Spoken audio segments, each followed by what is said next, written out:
Hello students, welcome to economics classes.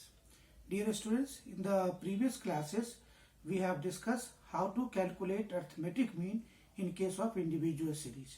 और बेटा उसमें मैंने देखा था कि there are three methods to calculate arithmetic mean.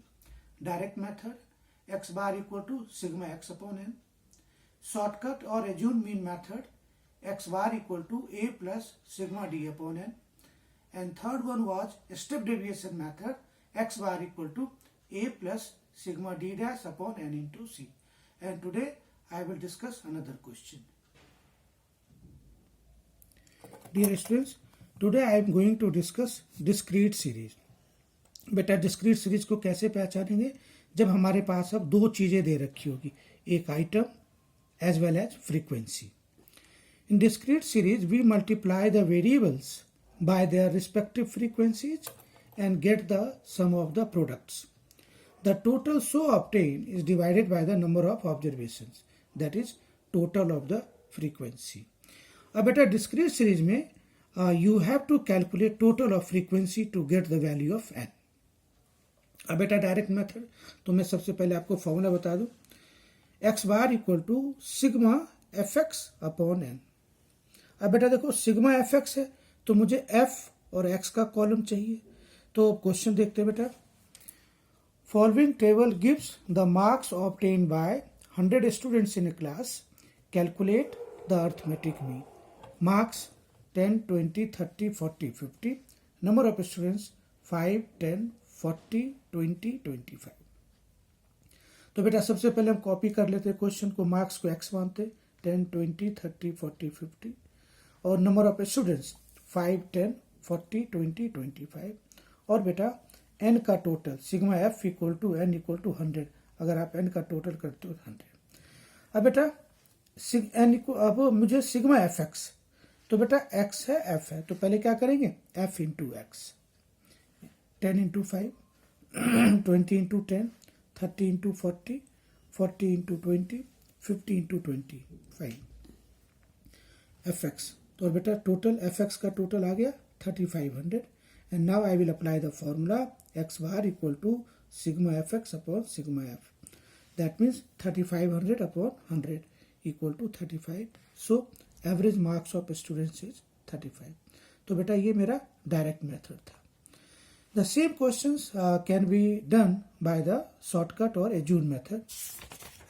अब बेटा shortcut और assumed mean method, x bar equal to a plus sigma fd upon n.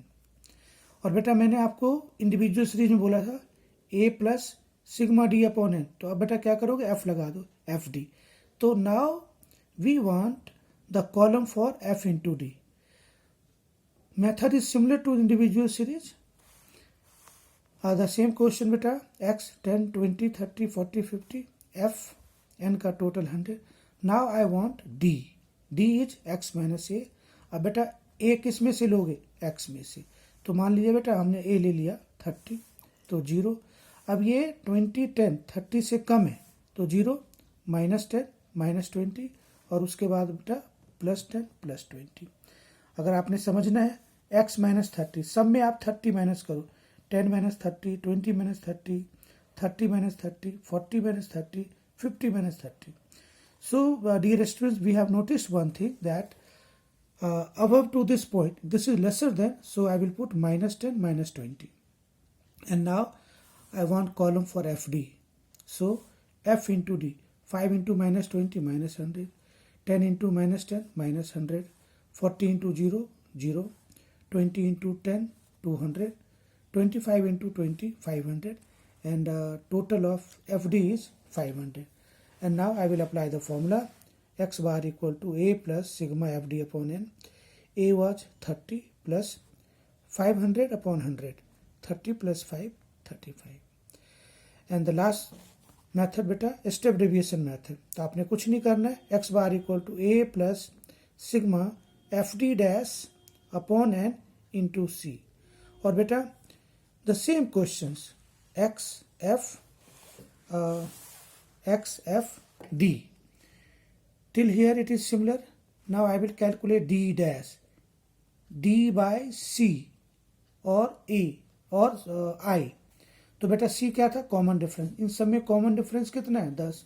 तो बेटा डी को अगर मैं 10 से डिवाइड कर दूं तो -2 -1 0 1 2, and now I want another column for fd dash, f into d dash, and if I have to add this, sigma fd dash is 50, and now I will apply the formula x bar equal to a plus sigma fd dash upon n into c, 30 plus 50 by 100 into 10, और बेटा इसको solve करके 35.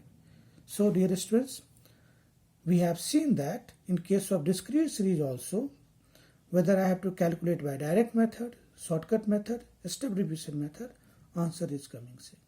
That's all for today. Thank you.